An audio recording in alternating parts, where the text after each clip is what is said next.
Okay. Y'all have been begging for a tutorial. Watch this.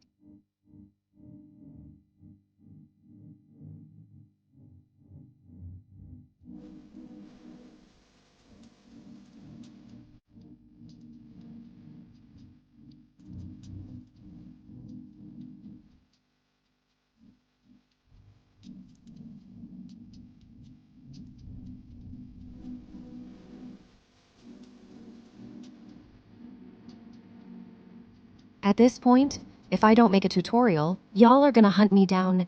The difference isn't talent. It's these tricks. So I am gonna expose all my secrets.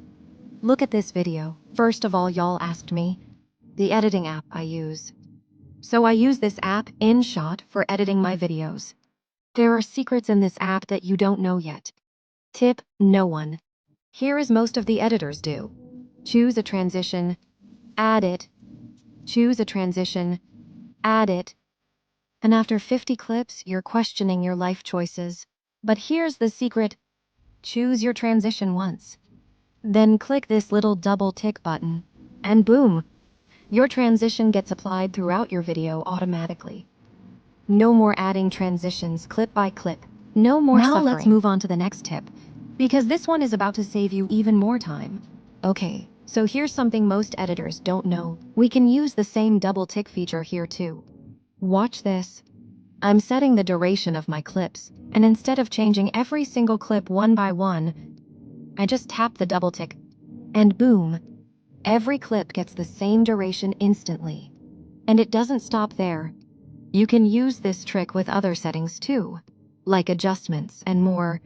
Such a simple feature, but it saves so much editing time. Now let's talk about animations. And trust me, this might be one of the biggest glow-ups for your edits. Most people just use in and out animations and call it a day. But if you're not using combo animations, you're seriously missing out. It instantly makes your edit feel smoother and more professional. But wait, have you ever had this happen? You add an animation, your clip is like 5 or 6 seconds long, and then halfway through the animation just disappears. Like, excuse me, I didn't ask you to leave. But don't worry, there's actually a fix for that. Watch this. Now the animation stays properly throughout the clip.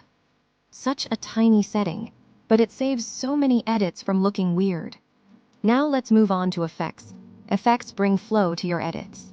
But many editors make one mistake: using too many effects.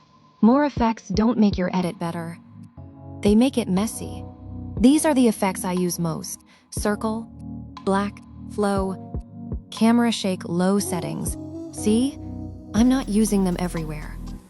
I only add them where they improve the edit. That's what makes an edit look smooth and professional. Remember, more effects does not equal better edit. Smart effects equals better edit.